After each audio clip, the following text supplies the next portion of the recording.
Bonjour à toi et bienvenue dans l'arène des vendeurs légendaires, le podcast pour muscler ton mental dans ton activité commerciale. Je suis Marc Robert, fondateur d'Optimus Academy, accompagnement de la performance commerciale. On va aborder l'approche mentale de la vente pour développer les compétences nécessaires et pour prendre du plaisir dans cette activité.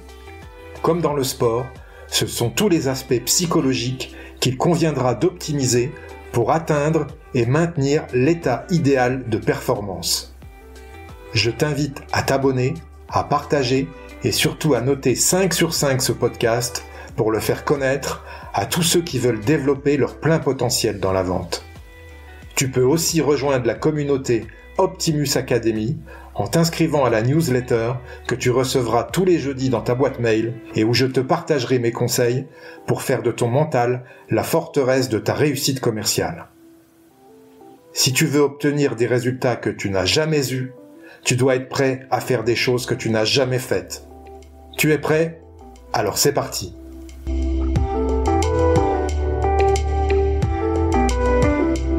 Aujourd'hui, pour le 31e épisode du podcast L'arène des vendeurs légendaires, j'ai le plaisir de recevoir Karine Coulet de Prosperience. Bonjour Karine. Bonjour Marc, merci de m'accueillir. Avec grand plaisir. Est-ce que tu peux te présenter pour nos auditeurs, s'il te plaît ? Oui, eh bien je suis une ch'ti, puisque je suis née à Lille il y a de nombreuses années. Et puis j'ai fait toute ma carrière commerciale dans le Nord, dans le Grand Nord et également sur la région parisienne. D'accord. Tu as travaillé dans les fournitures de bureaux, je crois. Oui, tout à fait. J'ai commencé ma carrière dans une très chouette société du Nord à l'époque qui s'appelait Gaspard. Et puis qui est devenu l'Ireco par son développement à l'international. J'y ai travaillé une bonne dizaine d'années au moment où finalement la force de vente était en pleine construction. On passait du statut VRP, donc c'était quand même assez collector, au statut attaché commercial, chargé d'affaires. La force de vente s'est complètement sectorisée avec du grand compte privé, du grand compte public, du grand compte international, de la PME, du public. Bref, des années vraiment très chouettes parce que vivre ça au sein d'une telle société, ça a été une très belle expérience. Et vous étiez nombreux dans cette entreprise, je crois, à un moment où il y avait une grosse force commerciale. Eh ben moi, quand j'y étais, je pense qu'on devait être au moins 900 sur le terrain. Voilà. Et pour autant, malgré le fait que ça puisse paraître énorme, et d'ailleurs il y avait une convention annuelle où on réunissait les 900 personnes. Il y avait un management de proximité qui était mis en place, qui était vraiment ultra qualitatif et qui permettait de se sentir quand même dans une famille. Voilà ce que j'en retire, c'est que je me suis sentie toujours dans cette entreprise, dans une famille. Beaucoup d'entreprises de nos jours peuvent s'en inspirer, je pense, parce que c'est plus trop le cas. Oui. Pas tout le temps, non. Ok, donc maintenant tu as décidé de transmettre, tu as créé ton organisme de formation pour les commerciaux. Depuis combien de temps tu es installé ? Alors en fait, entre l'Ireco et maintenant, j'ai eu un parcours où finalement j'ai mis à disposition des compétences de développement de solutions auprès de structures. Et ça m'a amené sur le fait de créer des produits, être intrapreneur à l'intérieur de ces structures, de transmettre aux équipes commerciales des filiales dans lesquelles je travaillais l'envie d'aller vendre ces solutions. Et finalement, c'est ce qui m'a amené il y a 4 ans à dire, en fait, j'ai été intrapreneur. Donc pourquoi pas être entrepreneur ? J'ai créé des solutions, j'ai fait du développement, j'ai monté les équipes, j'ai formé, j'ai transmis l'envie aux personnes d'aller proposer ces solutions sur mesure. Bon, finalement, c'était la recette idéale pour créer mon organisme de formation, capitaliser ce que j'avais finalement appris, développé, et pouvoir le mettre à disposition maintenant d'entreprises extérieures au groupe dans lequel j'étais. D'accord. Donc maintenant, tu formes des commerciaux en force de vente B2B, B2C, plutôt B2B, je crois. Oui. B2B parce que vraiment, c'est ma zone de génie. Je comprends bien le marché B2B, même si aujourd'hui, on pourrait dire que finalement, dans le B2B viennent se calquer des techniques en B2C et vice-versa. Mais tu sais comme moi, Marc, que il faut savoir cibler, il faut savoir choisir sa clientèle, que voilà, décider, c'est pas renoncer, c'est juste en fait prioriser à un moment donné. Et en ce moment, moi, je trouve que sur le marché B2B, il y a tant à faire pour aider les équipes à grandir, à évoluer sur les techniques de vente, que voilà, il y a du travail pour quelques années. D'accord. Et tu t'adresses essentiellement aux entreprises de ta région ? Alors, je m'adresse aux entreprises de ma région essentiellement, et aussi en fait finalement des entreprises dont le siège est dans le nord, mais pour lesquelles il y aurait forcément un maillage national qui peut m'amener de ce fait à bouger en région pour aller auprès des équipes directement sur leur secteur. D'accord, ça veut dire que tu fais de la formation en présentiel essentiellement. Alors, je fais essentiellement en présentiel. Néanmoins, faut pas se leurrer, depuis la Covid, il y a quand même de nouveaux usages qui arrivent. Et finalement, les formats de formation évoluent. Plutôt que de faire des journées maintenant en présentiel complète, ça m'arrive très fréquemment d'intervenir, et là plutôt en distanciel, tu vois, sur des modules de 1h30, 2h qui permet d'apporter un objectif, d'apporter une structuration en étant focus sur un sujet 1h30 à 2h, et ça passe nickel en distanciel. D'accord. Comme des masterclass un peu, on pourrait dire. Oui, d'ailleurs, tu vois, je me suis formée au co-développement et j'utilise beaucoup ce système d'intelligence collective pour identifier en fait une problématique réelle, pratico-pratique, qui est vécue sur le terrain auprès des commerciaux. Et en fait, on travaille collectivement à résoudre cette problématique, ce qui fait qu'à la fin des 1h30, 2h, on a un vrai plan d'action dès l'après-midi ou dès le lendemain qui peut être mis en place si la même problématique se représente. Excellent. Donc, c'est exactement ça. C'est excellent. Et tu as une spécialité en prospection, je crois. Oui. Oui. Un vaste sujet pour les commerciaux, B2B, la prospection. Oui. Complètement. Et alors, tu sais quoi ? Pour moi, c'est une vraie revanche. Parce que il y a quelques années, quand j'ai passé des entretiens de recrutement, on m'a fait une analyse graphologique. Tu vois, ça se faisait à l'époque. Bon, peut-être encore maintenant, mais j'en vois moins. En tout cas, dans l'analyse graphologique qui m'a été rétrocédée, on m'a dit, à la lecture de votre écriture, vous ne serez jamais quelqu'un qui saura faire de la prospection. Tu vois le truc ? Bon. Et en fait, ce qui était dingue, moi, ça m'a vexée parce que je me suis dit, mais c'est quoi ça, d'être rangé dans une case, je saurais jamais prospecter parce que je mets une barre surmontée comme ça. Enfin, je trouvais ça ahurissant. Et en fait, c'était presque même faux parce que, à l'inverse, dans toutes les fonctions que j'avais occupées, finalement, moi, ce que j'aime, c'est le challenge. C'est aller chercher, c'est aller creuser, c'est me fixer des petits défis. Finalement, après, quand c'est atteint, j'apprécie de transférer vers quelqu'un qui va faire grandir le client, mais ce que j'aimais, c'était vraiment le démarrage de la relation. Et je me suis toujours dit, je prendrai ma revanche pour me prouver que, en effet, cette case. Mais ça m'a poursuivi parce que, en fait, ensuite, j'ai été convaincue pendant un moment que, ouais, en effet, peut-être que j'étais pas bien en prospection et que ceci expliquait cela. Enfin, c'est dingue, hein. C'est lié, souvent les progrès et les prises de conscience viennent d'un ancien traumatisme la plupart du temps. C'est ça. Et puis, tu vois, je suis en train de me former sur les neurosciences et je m'aperçois de tous ces biais cognitifs, inconscients évidemment, hein, mais qui nous poursuivent, et la prise de conscience, c'est incroyable.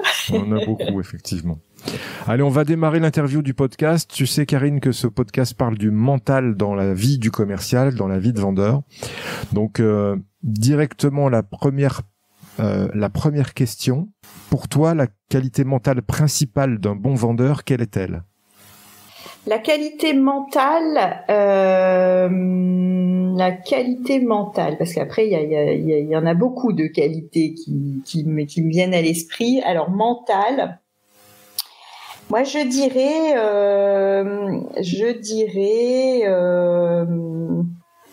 dirais la résilience, parce que vraiment. On pourrait parler de motivation intrinsèque, extrinsèque, c'est ok, c'est important évidemment d'aller les chercher. Et finalement, la vie, elle nous expose à des situations pour lesquelles cette force de résilience fera que je suis capable de transformer un événement positif ou négatif, hein, en quelque chose de différent. Ouais, la résilience, c'est ça. J'aime beaucoup cette qualité qui fait que tu peux durer, surtout en plus dans ce métier commercial.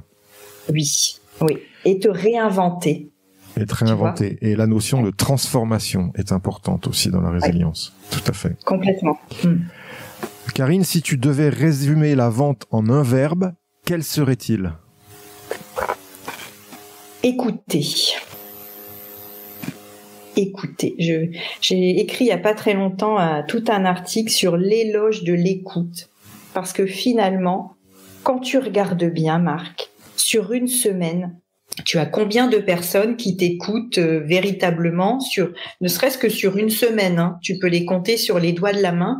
T'as des personnes qui t'entendent, t'as des personnes qui t'écoutent pour répondre, qui sont déjà donc en train de préparer leurs réponses, mais une véritable écoute, eh bien, je trouve que pour le commercial, c'est une arme hyper importante, parce que cette écoute qu'il va transformer en reformulation, en découverte, en véritable intérêt humain pour la personne. C'est une relation qu'il va créer et qui fait qu'à un moment donné, face à soi, on fait la différence avec une personne qui est là et qui entend, et la différence avec une personne qui est là et qui écoute pour comprendre. Voilà, pas pour répondre.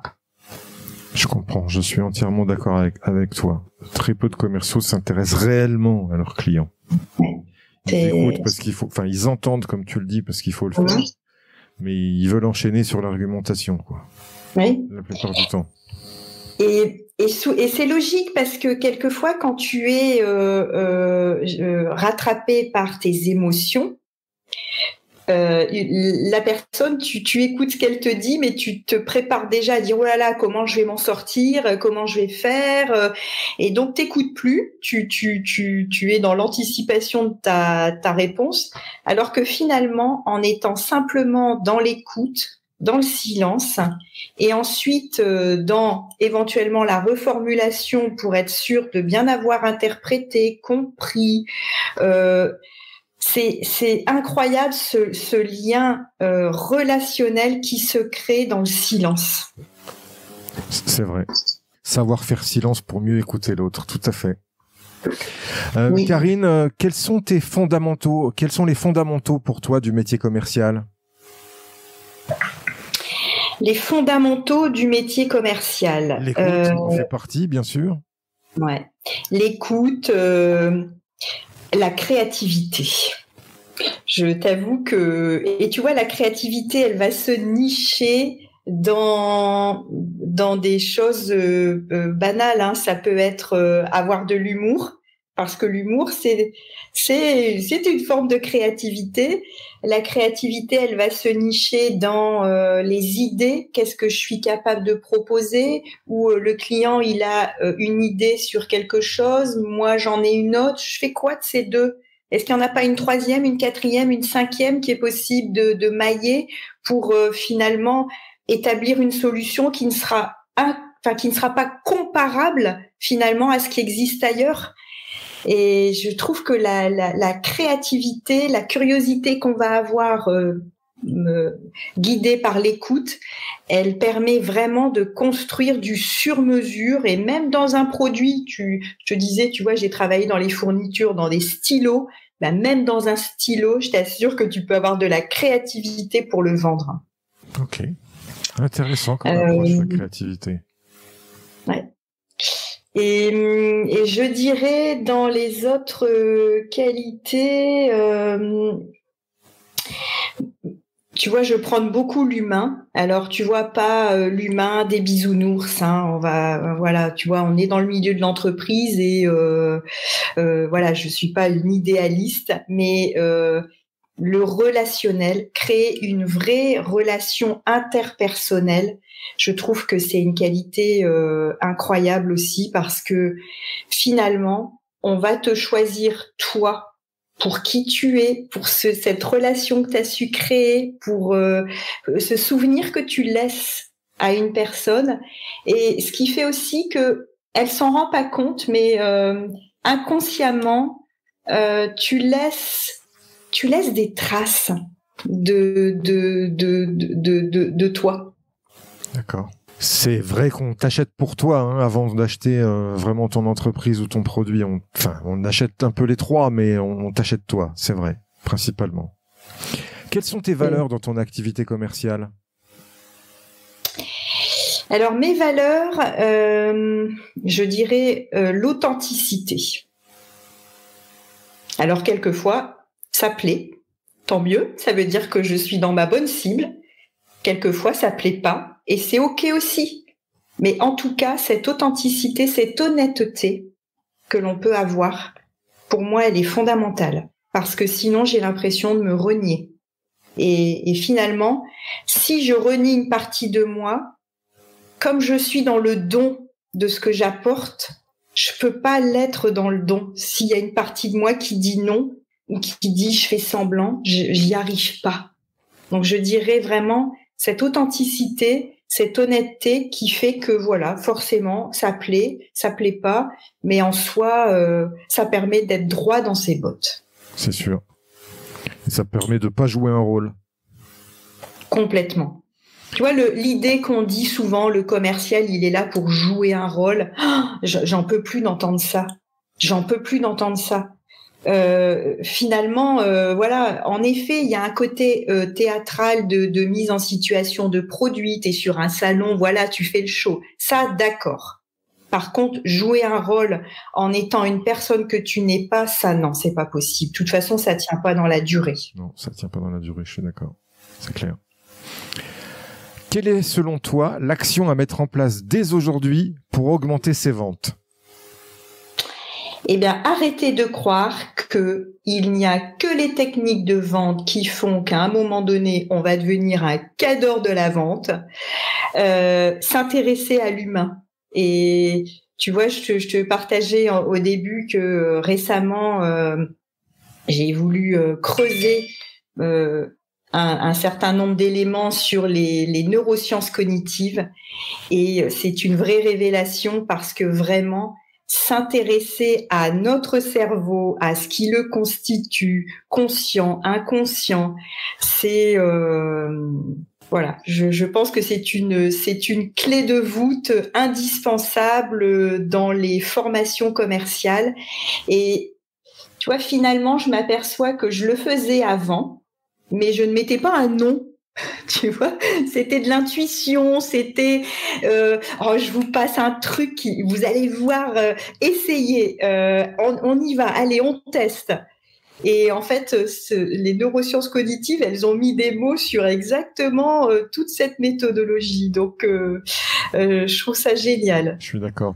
J'aime beaucoup l'approche des neurosciences qui va se développer, à mon sens, de plus en plus dans la vente. Ouais. Avec, par exemple, une que j'utilise beaucoup lorsque je suis en clientèle, c'est le biais d'aversion à la perte. Oui. Donc, le biais d'aversion à la perte, on va plus se décider parce qu'on a peur de perdre quelque chose que plutôt parce qu'on va gagner quelque chose. Donc ça, c'est assez incroyable. Bien sûr. Et tu vois, ce biais d'aversion à la perte, finalement, quand tu regardes bien, c'est des choses qu'on fait depuis des années en mettant une deadline, en mettant une urgence sur OK, ça c'est valable. Mais le fait d'en prendre conscience et de se dire OK, je l'intègre consciemment dans mon discours, ça met une saveur et ça permet aussi de prendre du plaisir sans tomber, parce que tu vois, c'est aussi ça, moi, qui est important à mes yeux, c'est sans tomber dans la manipulation, parce qu'attention, les neurosciences, notamment en marketing, je trouve que on peut vite tomber dans l'effet pervers de la manipulation. Et moi, j'ai envie de les pratiquer en me disant, l'enjeu, c'est d'y prendre du plaisir, c'est qu'il y ait une relation qui soit gagnant-gagnant, mais attention, il n'y a pas une relation où je t'ai manipulé et donc j'ai obtenu ce que je voulais et je suis malhonnête. Tu vois, ça, j'en veux pas. Ça, c'est un bon message. On n'est pas des commerciaux manipulateurs. Tout à fait.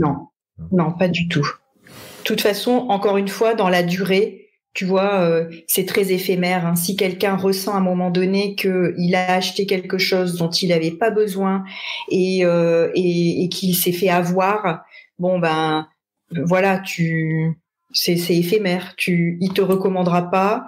Il va pas non plus partager auprès de son réseau tes qualités, ton produit. En fait, voilà, ça s'éteint par lui-même. C'est sûr. Quelle est la discipline de ton activité commerciale avec laquelle tu ne transiges jamais?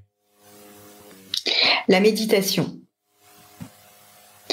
Je fais de la méditation chaque jour et quelquefois même plusieurs fois par jour quand j'ai besoin de me refocaliser ou de m'apaiser dans une émotion, dans une préparation d'un rendez-vous, dans de la prise de parole. Voilà, c'est quelque chose que je pratique depuis, je sais pas, peut-être maintenant 7-8 ans. Ok, je pratique aussi la méditation, tout à fait. Oui. Et la visualisation également. Oui. Donc ça permet vraiment dans une activité commerciale, je trouve, qui est quand même très stressante, de prendre beaucoup de recul et de pouvoir gérer nos obligations de manière plus saine, plus sereine. Complètement. Et aussi, tu le fais pour toi et parce que tu renvoies de calme, de sérénité, qui peut être interprété aussi par l'autre pour de la maîtrise, de la du contrôle d'émotions. Tu renvoies ça à cette personne et elle en hérite aussi. Je sais pas si ça t'arrive d'avoir des personnes qui te disent en ta compagnie, Marc, je me sens apaisée.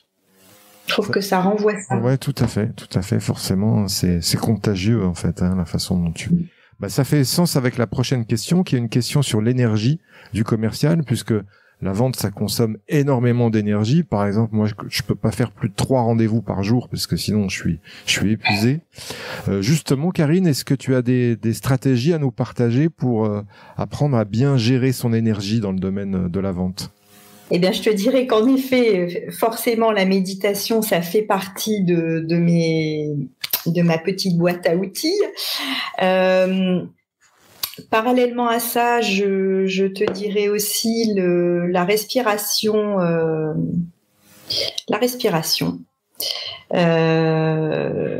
Et je te dirais aussi physiquement, tu vois, de solliciter le corps avec de la marche. D'accord. Donc, on va dire le sport en règle générale, quelque part, quand même. Pour s'oxygéner, pour décompresser. Ouais.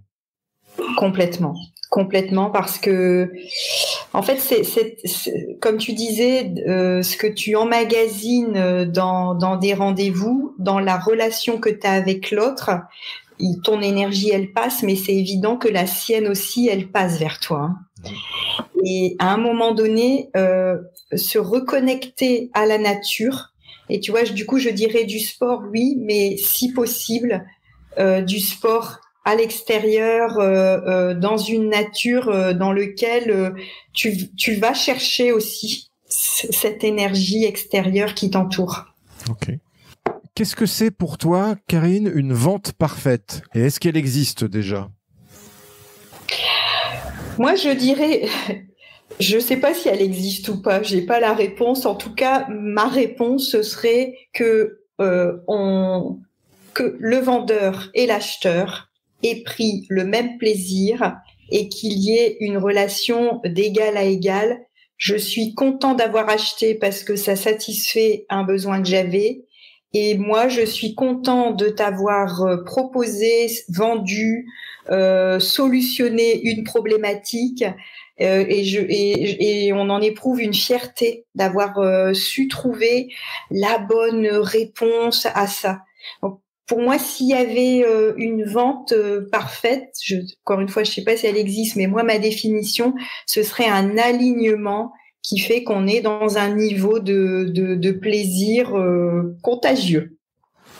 C'est comme les Américains le disent, c'est le fit parfait entre les Exactement, le win-win. Ok.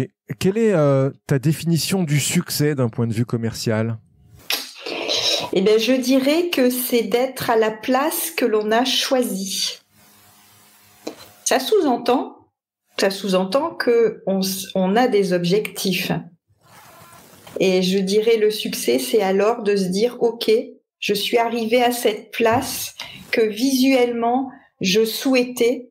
Et tu vois, quelquefois, dans succès, on a tendance inconsciemment à mettre quelque chose de grandiose, c'est une réussite, c'est un succès, tu vois, tout l'enthousiasme qu'on peut avoir. Bon, peut-être qu'en fait, finalement, c'est pas ça, c'est juste d'être là où on a envie d'être à ce moment-là. Ok. Bah justement, ma prochaine question, c'est est-ce qu'il y a juste une petite victoire que tu t'accordes souvent et qui peut rebooster ta confiance en toi ou ton moral? Eh ben, tu vois, je te le partageais en début de session en te disant que il y a quelques années, j'avais été très très très marquée par ce compte rendu d'analyse graphologique de vous serez jamais quelqu'un qui aura du succès dans la prospection, etc. Eh ben, ça c'est une belle revanche, c'est que finalement, je pense que ça a été plutôt un effet inverse et que ça m'a donné la niaque pour dire attends là, non, pas du tout. Et ça, tu vois, quand je regarde dans le rétroviseur, eh ben je suis assez fière de ça parce que finalement, dans toutes les fonctions que j'ai occupées, je suis systématiquement partie de rien, zéro, nada, pour arriver à monter des secteurs, à monter des produits, à monter des entreprises et de pouvoir ensuite soit les faire revendre par le groupe, soit, tu vois, moi, mon entreprise, la faire prospérer. D'ailleurs, c'est pour ça qu'elle s'appelle Prospérience. Je me doutais. On dit souvent qu'on est la somme des 5 personnes les plus proches de nous. Ça me donne l'envie de dire que souvent on peut avoir besoin d'une inspiration, d'un mentor dans la vie pour réussir. Quel est ton avis sur le sujet? S'il est positif, est-ce que tu as ou est-ce que tu as eu des mentors? Oui, il y a des vraies personnes qui ont marqué ma carrière, et notamment des managers. Et j'ai eu quelques managers vraiment inspirants, motivants, et véritablement, tu vois, à l'époque, je mettais pas forcément le mot mentor. Avec le recul, je pense que c'est vraiment ces personnes qui m'ont donné l'amour de la vente et l'amour de mon métier. Ouais. Et justement, quel est le meilleur conseil qu'on ait pu te donner dans ta carrière commerciale? Alors, je vais te raconter une petite anecdote. J'avais, quand j'étais chez l'Ireco, un chef de vente. On tournait ensemble très régulièrement, tu vois, on faisait des tournées en binôme. Et à l'issue des rendez-vous, j'étais quelqu'un à l'époque qui ne formalisait pas tellement. Tu vois, j'avais rencontré des entreprises dans la journée, mais je ne faisais pas de compte-rendu des personnes que j'avais vues. Puis tu vois, on voyait 12 contacts par jour. Donc pour moi, dans ma tête, c'était, tu vois, 12 rendez-vous, faut déjà y aller quand même. Hein. Tu les fais, tu rentres, tu fais. Bon, à l'époque, tu vois, il n'y avait pas des commandes en ligne, etc. Donc tu passes tes commandes, tu ranges, etc. Et après, il aurait fallu en plus faire un compte rendu, reconfirmer, etc. Et j'étais en lutte contre ça parce que je disais, mais j'ai pas le temps. Et le meilleur conseil que mon chef de vente de l'époque m'a donné, c'est Karine, il y a certainement des choses que tu fais qui ont peut-être moins d'utilité, mais s'il te plaît, tu testes. Et pendant 1 mois, et on se revoit le mois prochain, pendant 1 mois, systématiquement, à chaque rendez-vous, quel qu'il soit, tu formalises. Petit mail de remerciement, compte rendu, une petite note de synthèse, etc. Bon, évidemment, tu vois, j'avais un peu l'obligation. Hein, c'était un petit conseil qu'il me donnait, mais bon, il allait quand même checker le mois d'après, donc je me suis dit, allez, j'y vais. De toute façon, pas résister. Et puis, s'il me donne ce conseil, je lui faisais confiance. C'est pas pour me redonner du job en plus, c'est parce que voilà, il a dû s'apercevoir que ça fonctionne. Et donc, je l'ai appliqué. Et ben, c'est le meilleur conseil qu'il m'ait jamais donné. Parce que finalement, cet esprit de synthèse que tu peux avoir en fin de journée ou en fin de matinée à mettre les choses au clair, à résumer, à favoriser la communication, la compréhension réciproque, à fixer le prochain objectif avec le client dans le prochain rendez-vous, c'est incroyable comme ça a une vertu de toi t'organiser, mais aussi de conditionner ton client dans la qualité de ce que tu apportes véritablement. Ah, merci. Tu fais toujours des réponses qui correspondent à ma prochaine question. C'est génial. C'est bien. Et à ma prochaine question, justement, c'était sur l'organisation du commercial, qui est très importante. Et notamment, nous, on a travaillé sans CRM, et j'avoue que le CRM a quand même révolutionné beaucoup notre métier. Donc, qu'est-ce que tu penses de l'importance de l'organisation? Je pense que c'est 70% de ton travail qui est déjà fait, en fait. Ne serait-ce que, tu vois, par rapport à là, tu vois, dans la petite anecdote que je t'ai donnée, finalement, c'était de la synthèse de rendez-vous. En fait, cette synthèse, clairement, elle va aider à préparer le prochain rendez-vous. Et je trouve que la préparation du rendez-vous, pour aller voir un client qui est déjà actif aujourd'hui, ça te permet très facilement de te fixer tes objectifs et de savoir ce que tu vas chercher dans ce rendez-vous. Donc, si t'arrives que t'es pas préparé et que t'arrives la fleur au fusil, je pense qu'en termes d'efficacité, c'est plutôt moyen, voire catastrophique. Mais la préparation, notamment sur la prospection, elle est, j'irais encore un cran au-dessus. Parce que là, finalement, tu peux pas deviner, tu peux pas improviser complètement. Déjà, tu vas devoir improviser avec les émotions que tu vas avoir dans ce premier rendez-vous parce que tu sais jamais face à toi qui il va y avoir. Et si en plus il faut improviser sur tout le reste, mais bon sang, ça, c'est vachement déstabilisant. Donc se préparer, c'est pour moi un fondamental, et encore plus en prospection où on va vraiment vers quelqu'un d'inconnu, une entreprise inconnue. Tant faire se peut, si on peut déjà connaître une certaine partie, on arrive déjà avec un premier niveau de compréhension et de guidance. Et notamment, par exemple, pour quand tu fais des appels à froid, avoir déjà un premier point de contact sur une news de l'entreprise ou sur quelque chose, ça va faire toute la différence. Ça, c'est sûr. Complètement. Et tu vois, ça rejoint encore ce qu'on disait tout à l'heure, c'est quel est l'intérêt que je vous porte?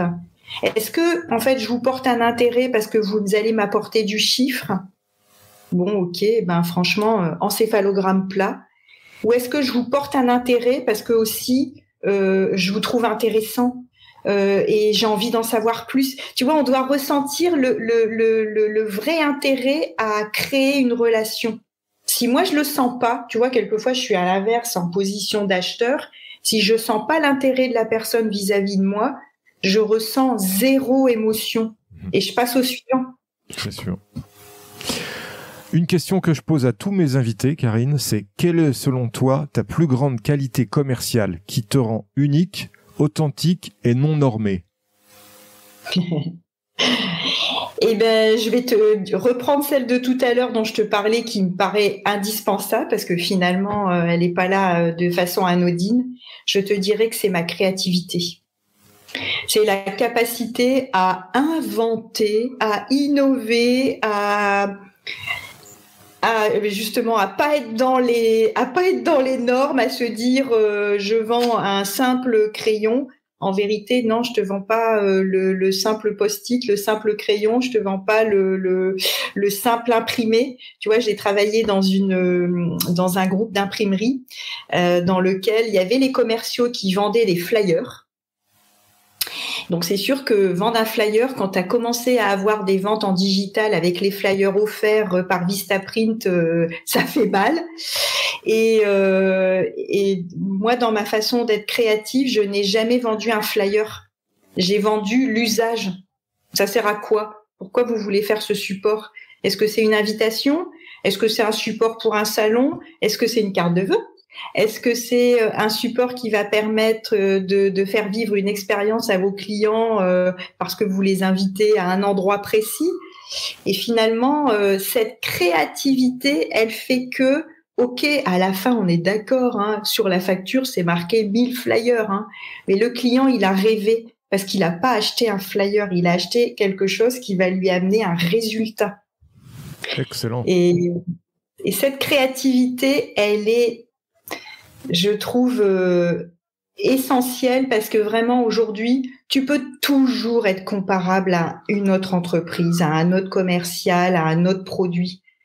Ton supplément, c'est comment tu vas faire visualiser ce produit dans un contexte donné. Et ça, je pense que ça va chercher de l'imagination, de la créativité, puis de la mise en synchronicité de, ok, moi, ce que j'ai envie, c'est ça. Ah, ok, super. Eh ben, on va le mettre à cet étage-là aussi. Ok. On va parler des émotions maintenant dans la vente. Tu en as parlé juste avant, sur ta réponse précédente. Tu vois comme quoi tout fonctionne comme ça. La gestion des émotions dans la vente, c'est très important, à la fois quand tu es en entretien et puis à la fois comme commercial pour gérer la pression des résultats. Est-ce que tu as des stratégies à nous partager à ce sujet? Moi, j'ai longtemps diabolisé le stress en me disant le stress, c'est pas bien. Tu vois. Et j'ai envie de dire aujourd'hui, ce stress, c'est un marqueur. Et finalement, pacifier sa relation avec le stress, c'est aussi en faire quelque chose de positif plutôt que de le subir. Donc je dirais voilà, transformer son stress qui peut être plombant en quelque chose en le visualisant de façon positive. Et puis, tu vois, en parlant de motivation, pendant longtemps, j'ai aussi cru que finalement, la motivation, quand elle venait de l'extérieur, elle était intéressante parce qu'elle me donnait, tu vois, une espèce de carotte pour avancer, voilà. Et en fait, ça, c'est un leurre, parce que je pense qu'une motivation extrinsèque, elle a une durée. À l'inverse, se créer ces motivations à l'intérieur, on est sur quelque chose qui est beaucoup plus durable et qui est beaucoup plus authentique avec soi. Donc désormais, tu vois, même dans le management, je trouve qu'on va chercher souvent des formes de motivation extrinsèque pour faire avancer ses équipes, alors que finalement, si on s'intéresse à l'individu et finalement à ce que lui, à l'intérieur, peut le motiver, on est sur quelque chose qui est beaucoup plus durable. Tout à fait, c'est se poser la question de pourquoi je fais ce métier, qu'est-ce que j'aime dans ce métier, pourquoi je suis là face à mon client, qu'est-ce que j'en attends, quoi. C'est ça. Ça dépasse tout à fait la motivation extrinsèque qui est les séminaires, forcément aussi les primes, hein, même si les primes commerciales on crache pas dessus, hein, mais voilà, ça dépasse ça en fait. Ouais, c'est ça. Alors, tu vois, j'affronte pas les deux. Je dis pas, il y en a une, c'est pas bien. Tu vois, il y a certainement un savant mélange. Mais en tout cas, dans le management que moi j'ai vécu par instant, j'ai bien vu que tout ce qui était extrinsèque, à un moment donné, si ça n'avait plus de sens pour moi, de toute façon, j'avançais plus. Par contre, les managers qui ont su aller trouver mes motivations intrinsèques, bah tu vois, ils font partie des 5 dont tu parlais tout à l'heure, des 5 mentors, des personnes où véritablement je les remercie parce que elles m'ont fait me découvrir aussi. Tout à fait, exact. C'est ce que ça provoque, c'est vrai. Qu'est-ce que tu crois vrai, Karine, qui va à l'opposé de ce que pense tout le monde? Tu vois, je sais pas ce que pense tout le monde. C'est difficile d'être dans la tête des gens. Moi, dans mes vérités, d'ailleurs, est-ce que j'ai raison, pas raison? Tu vois, cette question, elle me pose un problème par rapport à ça parce que j'ai pas une prétention de dire que je détiens une vérité et que les autres ont faux. Ça me gêne un peu. Alors souvent à cette question-là, on me répond que les techniques de vente ne suffisent pas. Tu vois, souvent des formateurs que j'ai interviewés me disent oui, il n'y a pas que la formation aux techniques de vente qui compte, il y a vraiment l'humain qui va être derrière et qui va se positionner. Bah alors ça, tu vois, ça fait tellement partie de moi que je pensais que tu allais me répondre ça en fait, hein, figure-toi justement. Je l'ai senti. Ça fait tellement partie de moi, je suis tellement persuadée qu'on n'est pas des machines, on n'est pas des machines à technique, on est avant tout des humains, que j'essaye même plus de me dire c'est ma vérité ou c'est la vérité. Je pense qu'en fait la vente, on est entre 2 hommes, 2 femmes, un homme, une femme, enfin entre 2 humains. Et il peut pas y avoir qu'un produit et il peut pas y avoir que des techniques. Il y a avant tout une vraie relation interpersonnelle à créer et même, tu vois, j'aime beaucoup aussi ce terme que j'ai découvert avec Christophe André, qui est, tu vois, un de mes mentors sur la méditation. J'aime beaucoup aussi même ce terme d'interdépendance personnelle. Parce que finalement, on voudrait se dire que on se suffit à soi et qu'on va chercher chez les autres d'autres choses. Moi, je pense qu'il y a une vraie interdépendance. On a besoin les uns des autres. Et en fait, dans la vente, pour moi, c'est pareil. Le client, il a besoin de nous autant que nous, on a besoin de lui dans notre activité. Voilà, je dirais vraiment cette partie-là. S'il y avait une vérité, tiens, allez, tant qu'à me prononcer, je dirais une interdépendance, parce que souvent, on se dit non, moi, je veux surtout pas dépendre de quelqu'un. Et finalement, c'est mal connaître la nature humaine, où on a toujours vécu en clan et on a besoin des autres. C'est vrai. C'est d'ailleurs une des causes des mortalités des personnes âgées, c'est la solitude après qui dépend de ça. Bien sûr, bien sûr. Tu vois, tu parlais de l'énergie, mais l'énergie qu'on va chercher, c'est aussi l'énergie des autres, tu vois. Tout à fait. Quel conseil donnerais-tu à ton ancien toi, jeune commercial ? Ah, quel conseil, quel conseil. Eh bien, alors je vais te partager une petite confidence. Tu vois, quand j'ai commencé, et je suis d'ailleurs, je suis toujours quand même assez timide, tu vois. Et parfois, ma timidité m'a donné des croyances. Ah, tu vas déranger. Ah, ça va pas aller. Ah, non, là tu fais pas le poids. Non, là prendre la parole. Non, mais ça va pas la tête. Voilà, tu vois. Et finalement, le conseil que je donnerais, c'est Karine, ne te fie pas à tes croyances, ne te fie pas à voilà ce que tu peux immédiatement ressentir, mais ose. Voilà. Très bien. Est-ce que tu as une punchline de vendeur légendaire, Karine ? Le plaisir, toujours le plaisir. Et encore le plaisir. Ok. C'est ce qui va faire que la motivation, elle sera toujours là, parce que notre cerveau fonctionne avec un système de récompense, et le plaisir, c'est une telle récompense. Donc, prenez du plaisir.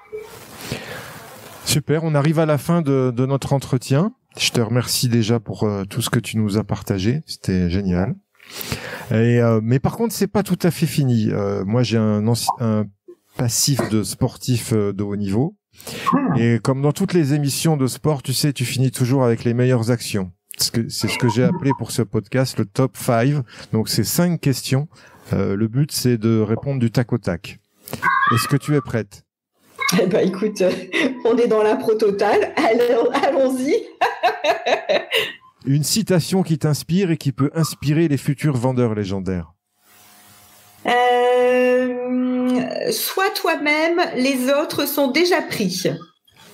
Un livre ou un média à suivre pour devenir un vendeur légendaire.